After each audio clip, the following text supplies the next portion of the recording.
Game day's here, I can hear the crowd. Turn on the lights, fans are cranked up and loud. Red or blue, we wear it proud. Yeah, we love our teams in this border town.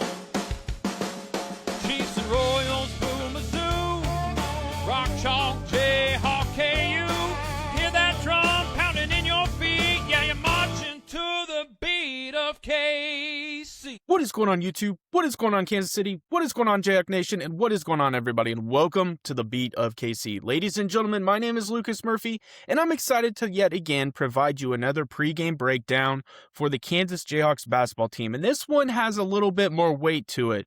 You know, we've been getting excited for Big 12 play, but more specifically, this is the Sunflower Showdown.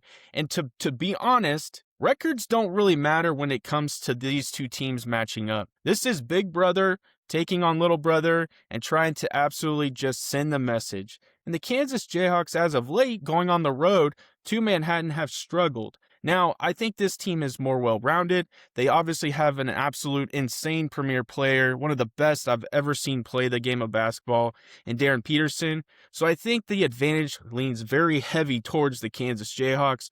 But the good thing about this video is that's what we're here for. We're going to provide truly a breakdown of each team. We're really going to talk about how the Jayhawks match up for the Wildcats, and we're really going to talk about some key specific players, even getting into really key matchups to look at.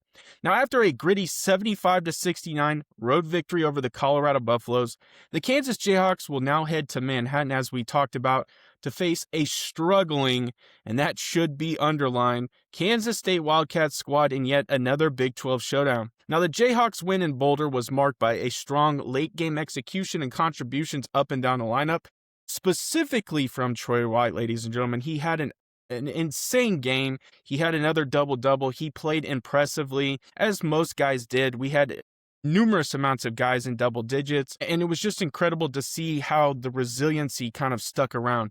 You know, Bill Self was dealing with some medical issues. He could not travel to Boulder, so Jock Vaughn was able to step up. We'll have to see. I do believe Bill Self will be present for the Manhattan game, obviously against K-State. It is super impactful, like I said, but we will have to see. Now, let's jump in, really talk about Kansas State's season so far, and there's not really a whole lot to talk about outside of one player. Kansas State enters the Sunflower Showdown with an underwhelming 10-9 overall record and sitting 14th in the Big 12 at 1-5 in league play. Ladies and gentlemen, that goes out the window when they're facing the Kansas Jayhawks. This crowd is going to be amped.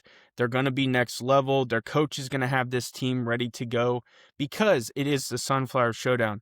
Now, individually, PJ Haggerty is the guy to pay attention to. And to be honest with you, he is the player that is having the most impact. And I truly believe he's one of the highest paid NIL players in the entire country when it comes to college basketball. He leads Kansas State in virtually every major category. Offensively, averaging around 22.8 points, 5.1 rebounds, and 4.6 assists per game. Essentially, he is the motor. He's the engine of the Wildcats, and I think that needs to be kind of highlighted as we get further into this video.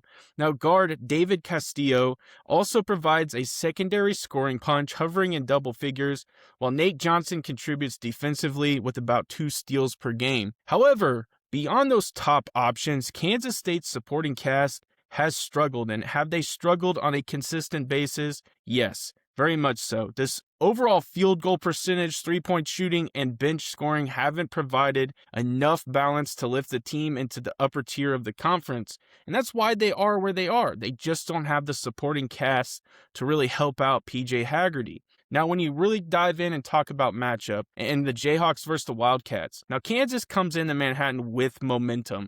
We've been building momentum. We've had 2 very impactful home games. We went on the road, like I said, to Boulder, and were able to pull out a victory. This is starting to show that the Kansas Jayhawks can win on the road.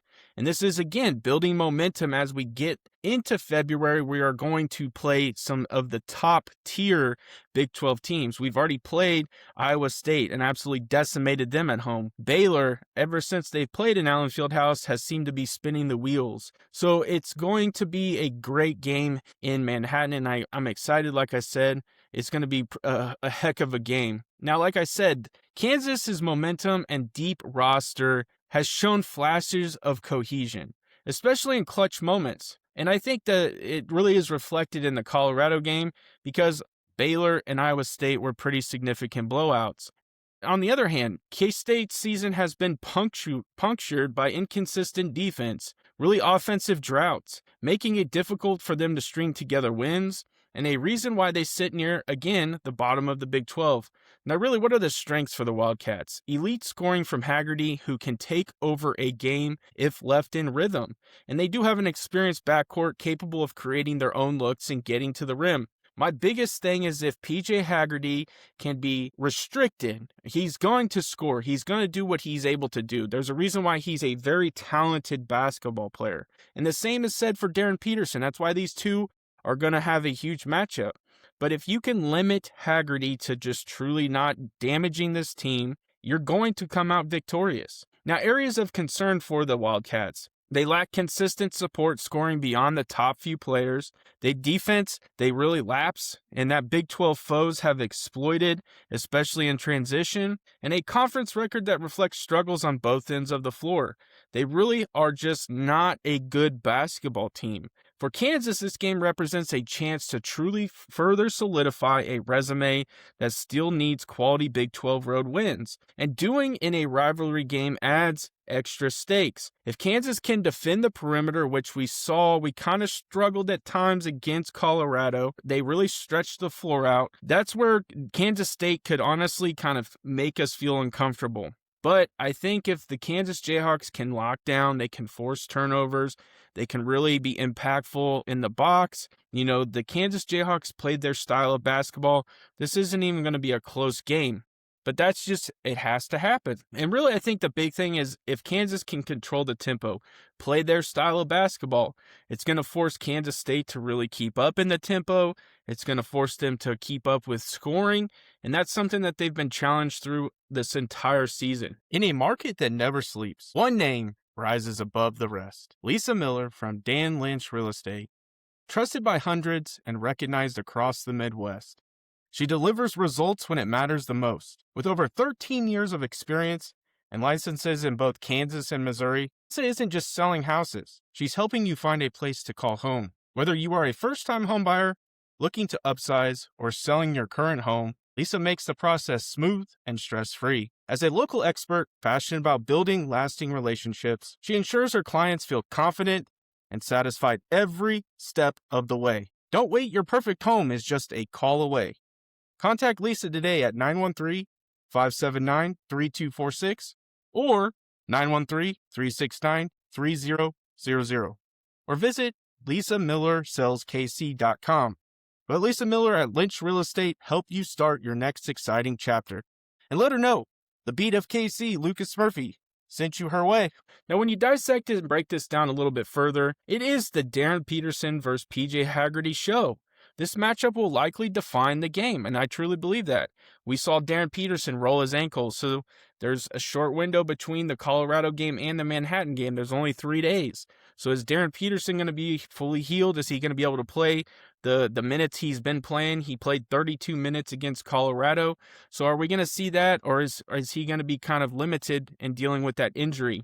But again, I think, these matchup is going to define the game. Haggerty is K-State's offense. He is the lifeline, accounting for a massive portion of their scoring, ball handling, late clock creation. Kansas will throw length, physicality, and multiple defenders at him, something they've done well in recent road wins. Now, Peterson's ability to defend without fouling, pressuring the ball, and still produce offensively gives Kansas the major edge. And again, you have the number one player in the entire country in Peterson. So if he can force Haggerty into tough shots and really limit his efficiency, Kansas State's offense can and really stagnate quickly. Now again, the edge to me goes to the Kansas Jayhawks. So when you look at depth, Kansas continues to get consistent contributions from multiple players, such as Elmarco Jackson, such as Jamari McDowell, and others are coming off the bench and they're contributing. Jaden Dawson's even starting to get a few minutes. While Kansas State relies heavily on its top two scorers over about 40 minutes, especially in physical rivalry games like this one, depth will become critical. Kansas's ability to rotate fresh bodies, control the tempo, and attack mismatches should wear down a Wildcats team that has struggled late in games this season. So again, the edge for that area goes to Kansas. Now, when you look at rebounding and transition defense, Kansas has played elite defense, ladies and gentlemen. They are ranked towards the top when it comes to defense efficiency, and rebounding has been a good thing as of late. The guards are starting to contribute. We saw Trey White with an impressive rebounding game. You know, you're getting your consistent rebounds from Flory Badunga. Kansas State must rebound well to stay competitive. But Kansas has improved significantly on the glass and excels at turning defensive rebounds into quick offense. If Kansas wins the rebounding battle and limits second chance points, it will force Kansas State to execute in the half court, an area where they've again struggled in Big 12 play. So again, if Kansas creates fast break points in the first half, this game could get out of hand pretty quickly.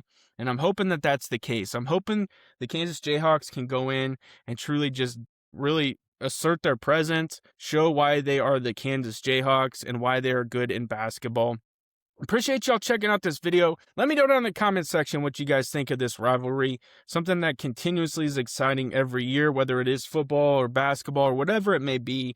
The fan bases get up for this game, and I'm excited for it. Let me know down in the comment section what you guys think. Make sure you smash that like button, smash that subscribe button, and I end every video the exact same way. Have a good day.